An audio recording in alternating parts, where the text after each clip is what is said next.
तर अशी ही भरलेली चमचमीत सिमला मिरची तयार करण्यासाठी आपल्याला एक मसाला तयार करून घ्यायचा आहे। तर त्यासाठी मोठ्या आकाराचा एक कांदा असा मोठ्या साईजमध्येच कापून घेतला, तो मिक्सरच्या पॉटमध्ये घालून घेतला। त्यानंतर 4 ते 5 लसूण पाकळ्या आणि थोडेसे आल्याचे तुकडे घालून घेतले। 2 चमचे भरून धने घालून घेतले। 8 ते 10 शेंगदाणे घालून घेतले आणि त्यानंतर आपण घालून घेऊ इथे कोथिंबीरीच्या कोवळ्या काड्या। ज्यावेळी आपण कोथिंबीर आणतो ना, त्यावेळी कोथिंबीर निवडताना अशा कोवळ्या काड्या असतात त्या फेकून द्यायच्या नाही, तर त्या अशा मसाल्यामध्ये आपल्याला वापरता येतात। त्यामुळे आपल्या मसाल्याला खूप छान टेस्ट येते। त्यामध्ये अर्धा चमचा भरून मेथीदाणे घालून घेतले।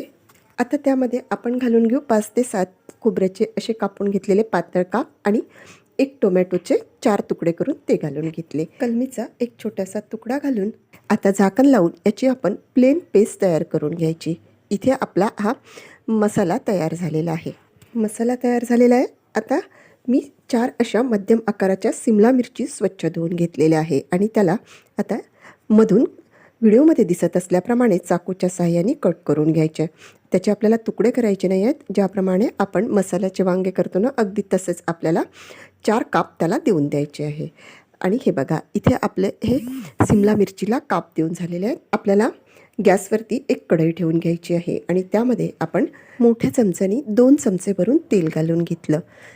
तेल थोडं जास्त वाटत असल्यामुळे अर्धा चमचा काढून घेतलं, वाटलं तर आपण नंतर आणखी तेल घालू शकतो।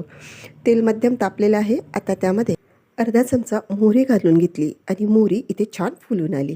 आपण बारीक वाटून घेतलेला मसाला घालून घ्यायचा आणि मंद आचेवरती मस्त गोल्डन रंगावरती येईपर्यंत आपल्याला हा मसाला भाजून घ्यायचा आहे। वाटण पूर्णपणे कच्चंच असल्यामुळे भाजायला थोडासा वेळ लागतो, परंतु भाजी मात्र खायला अतिशय टेस्टी लागते।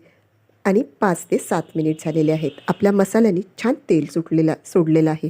आता त्यामध्ये आपण थोडीशी कोथिंबीर घालून घ्यायची आणि 1-2 मिनटं परत आपण हा मसाला मंद आचेवरती भाजून घ्यायचा। 2 मिनिट झालेले आहेत आणि आपल्या मसाल्याला छान डार्क ब्राऊन कलर आलेला आहे। असा डार्क ब्राऊन कलरवरती मसाला परतला ना की भाजीला कलरसुद्धा छान येतो आणि चवीलासुद्धा छान लागते। आता त्यामध्ये आपल्याला कोरडे मसाले घालून घ्यायचे आहेत। तर सर्वात अगोदर मी मोठा 1 चमचा भरून तिखटवालं लाल तिखट घालून घेतलं। त्यानंतर 1 चमचा भरून काश्मीरी लाल तिखट घालून घेतलं, म्हणजे भाजीला कलर छान येतो। अर्धा चमचा भरून हळद घालून घेतली आणि अर्धा चमचा भरूनच आपण यामध्ये गरम मसाला घालून घेतला आणि हे सगळे मसाले खमंग तेलावरती आपल्याला परतवून घ्यायचे आहेत। गॅसची फ्लेम पूर्णपणे आपल्याला लोच ठेवायची आहे।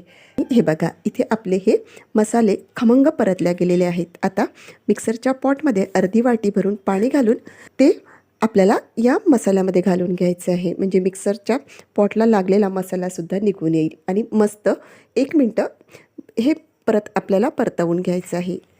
1 मिनिट झालेलं आहे आणि आपण घातलेलं पाणी छान परतल्या गेलेलं आहे। आता त्यामध्ये आपल्याला कापून घेतलेली सिमला मिरची घालून घ्यायची आहे आणि 2 ते 3 मिनटं ही सिमला मिरची आपल्याला या मसाल्यामध्ये तशीच परतवून घ्यायची आहे, म्हणजे हा सगळा मसाला त्या सिमला मिरचीच्या आतपर्यंत जाईल।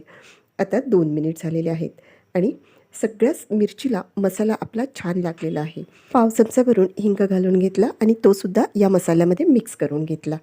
त्यानंतर आता यामध्ये अर्धी वाटी भरून पाणी घालून घ्यायचं, मिक्स करून घ्यायचं। थोडं थोडं पाणी घालायचं, एकाच वेळी पूर्ण पाणी घालायचं नाही। आणि इथे मी थंडच पाणी वापरलेलं आहे। व्हिडिओमध्ये दिसत असलेल्या कन्सिस्टन्सीप्रमाणे पाणी घालून घ्यायचं। हे बघा, इथे आपलं पाणी घालून झालेलं आहे आणि तुम्ही कन्सिस्टन्सी बघू शकता, परफेक्ट कन्सिस्टन्सी इथे झालेली आहे। यामध्ये चवीपुरतं मीठ घालून घेऊ आणि झाकण ठेवून आपण ही भाजी मंद गॅसवरती शिजवून घेऊ। थोड्या थोड्या वेळाने आपण भाजी चेक करू। 8 ते 10 मिनिट झालेले आहेत आणि बघा, इथे आपली सिमला मिरची छान शिजलेली आहे। मस्त ग्रेव्ही आपल्या या भाजीला आलेली आहे। अगदी परफेक्ट आपण घातलेला पाण्याचं प्रमाण इथे झालेलं आहे। वरून भरपूर सारी कोथिंबीर घालून घ्यायची आणि अशी ही गरमागरम भाजी पराठ्यासोबत सर्व करायची। तर तुम्हाला आजचा झटपट भरलेली सिमला मिरची बनविण्याचा व्हिडिओ कसा वाटला ते कमेंट बॉक्समध्ये कळवा। आवडल्यास व्हिडिओला लाईक करा, भरपूर शेअर करा आणि सबस्क्राईब करा।